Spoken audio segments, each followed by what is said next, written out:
You've probably heard that once you're diagnosed with osteoporosis, it only gets worse. But Laura's story proves otherwise. At 68, she not only stopped her bone loss, she reversed it. And she did it without medications. Here's the exact program that made it happen. Here's what you can expect to learn in this video. First, we'll talk about how the osteoporosis was affecting Laura. Then, we'll talk about other approaches that she's tried in the past besides what she did with us. Then we'll talk about the highlights of her exercise and nutrition strategies, followed by the actual results she achieved both in her bone density as well as muscle strength, challenges along the way, and finally, how her life is different now that her bones are significantly stronger. Before we jump in, who am I? My name is Igor. I'm the author of the Amazon best-selling book called Osteoporosis Reversal Secrets. As well, I run an online personal training company that specializes in osteoporosis reversal. So let's give some background. Who is Laura? Laura is a 68-year-old client of ours who lives in Los Angeles, and in the past, she's had a long family history of osteoporosis. Her mom had it, her grandma had it, and so on. She also had a fear of fractures and falling, rightfully so. And of course, she had a fear of losing independence and being a burden if she ever broke a bone. Um, and the reason she had a fear of fractures, besides the obvious, is that she already had fractures, three fractures to her ribs. That wasn't good.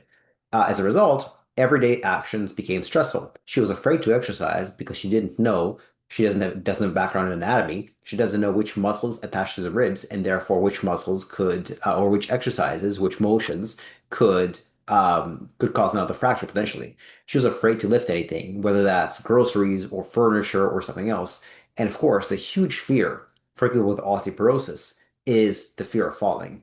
And the reason that that is a huge fear is because if somebody doesn't have osteoporosis and they fall, all they get is a bruise, it hurts for a few days, and then it goes away.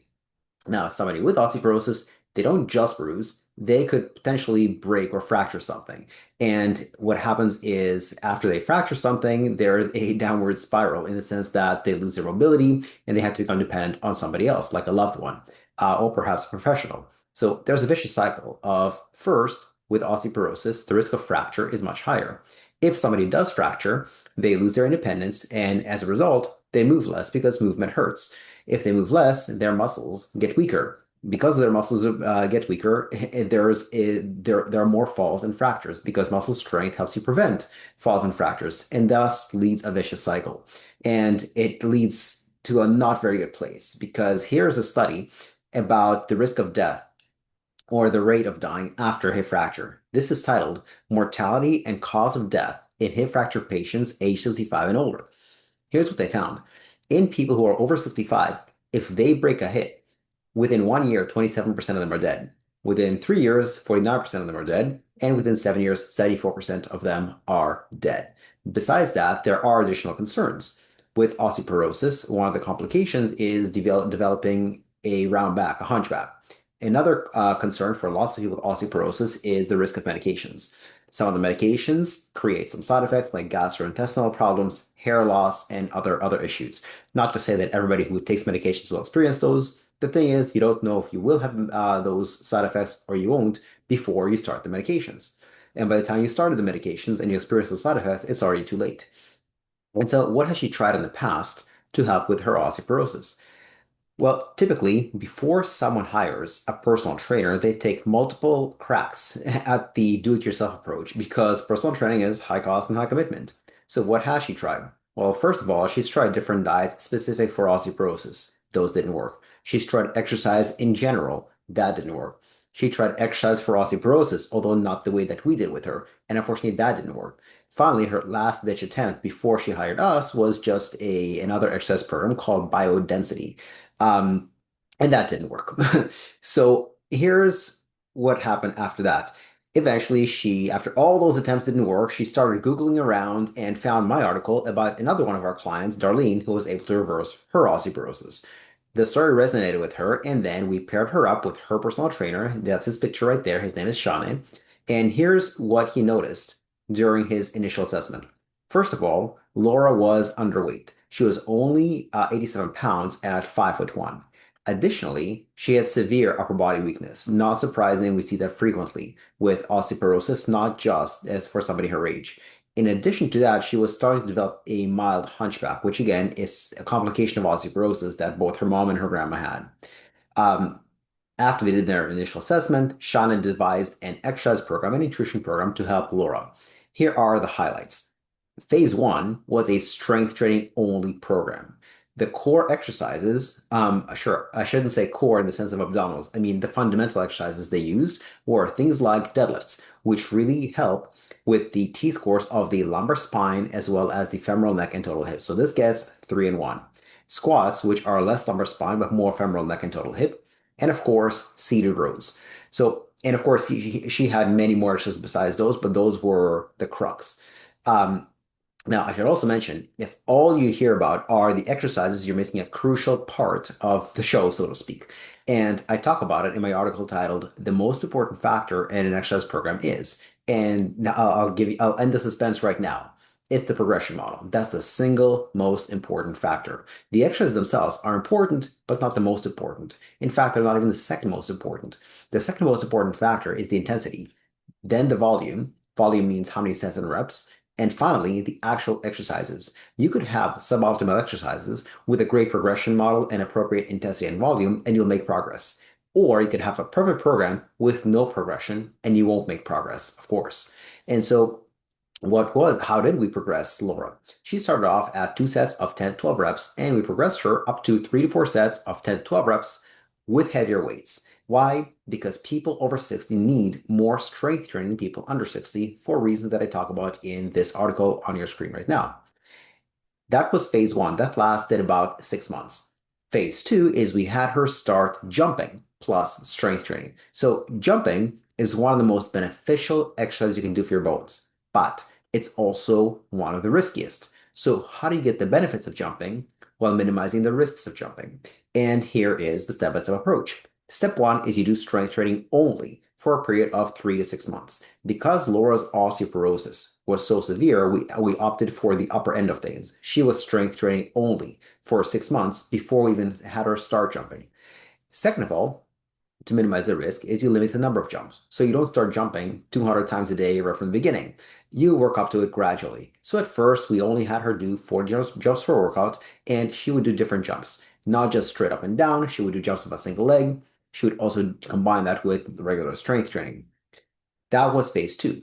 Phase three, she was ready for more intense jumps. Now she was doing between 36 and 50 jumps per workout, and again, a diversity of jumps, not just up and down, but also side to side, as well as onto a box.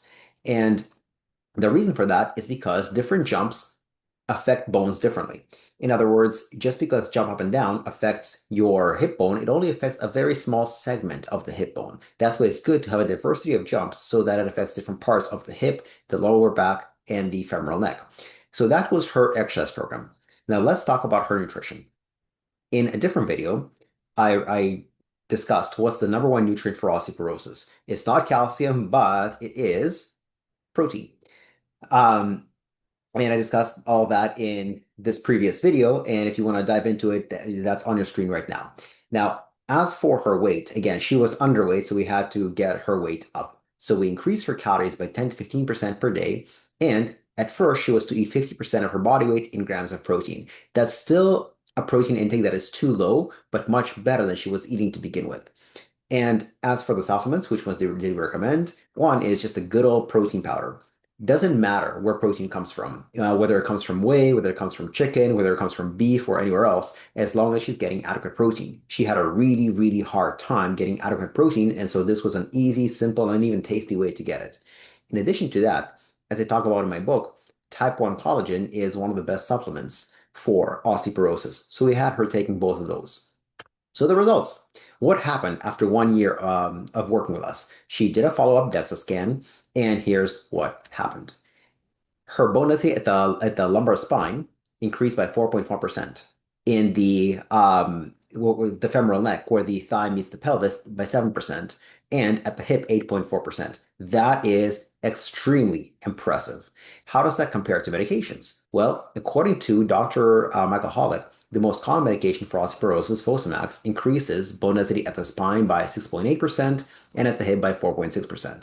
So she did on par with or slightly better than Fosamax, but here's the thing. These results for Fosamax are 3-year results. She did that in 1 year. She reversed her osteoporosis essentially by 8 years. She had the same bone density she did 8 years earlier. Now, and a few additional bonuses that she experienced besides better bone density and lower fracture risk is she gained 5 pounds. Again, she was severely underweight. Now she was less severely underweight. Still not normal weight, but less severely underweight. Also, her deadlifts got a lot stronger. She started deadlifting at 30 pounds and worked her way up to 58 pounds. She nearly doubled, which means that her hamstrings, glutes, and lower back were stronger. And of course, no surprisingly, as you learned earlier, her femoral neck and lumbar spine and total hip were all stronger. Her floor press, which is for the muscles of the chest, the shoulders, and the triceps, increased from 24 pounds to 36 pounds. Her bent over rows from 20 to 38 pounds. So these are just the highlights. There are many, many other improvements. But more importantly, how is her life different now that she's way stronger, her bone density is better, and so on? First of all, she has a much lower fracture risk. Even if she was to fall, she'd be less likely to break a bone. But second of all, she's just less likely to fall. She has better balance. In addition to that, her muscles are much stronger. She's jumping, which is something she hasn't done in 50 years. And bonus, her posture is looking a lot better. Now, this is just Laura's case study. If you want to delve into the exercise, nutrition, supplementation that it takes to strengthen bones, I've created a special video just for the viewers of this video. It's titled the Stronger Bones Checklist: 6 Steps to Improve Bone Density Naturally. This video is not available on YouTube. However, you are allowed to download it if you visit this link on your screen right now or in the description below.